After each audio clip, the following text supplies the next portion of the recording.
Madam Chair, mataas po ang aking respeto sa kapulisan. Lalo na po sa mga babae, mataas po ang aking respeto sa kanila.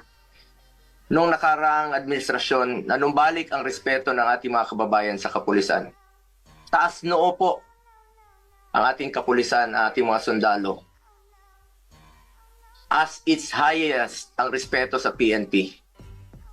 Inuna namin ang pagtaas ng sahod ng uniform personnel dahil alam namin kung ano ang sakripisyo ninyo para sa bayan. Ako mismo bilang SAP noon, ako po nangulit noon na may sakatuparan po ito dahil minahal namin ang kapulisan.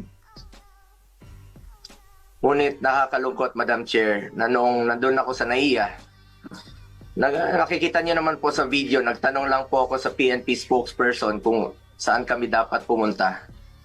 Dahil sabi ni Chief PNP Marbil sa 250 po.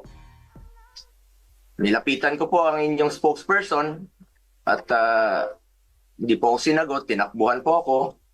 Sana naman bilang spokesperson, konting sagot lang naman po. Konting respeto, sumusunod naman po kami sa batas. Hindi naman siguro dapat ipagkait sa atin ang respeto at higit sa lahat ang katotohanan. Sa totoo lamang po, ilang beses na po nagsinungaling si now Brigadier General Jean Pardo. Sana po, ma'am, bilang spokesperson, totoo lang po ang sabihin mo, alang-alang sa bayan. Your duty is to be loyal to our flag and to our country. Minahal namin kayo ni dating Pangulong Duterte. Sana, konting respeto lamang po.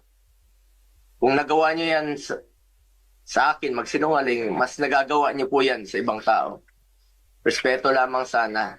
Gaya ng pagrespeto at pagmamahal namin sa uniform personnel.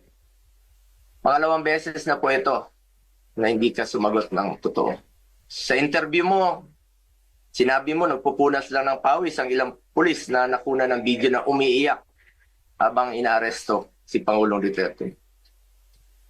Mapigilan mo bang umiyak? Nasasaktan po yan.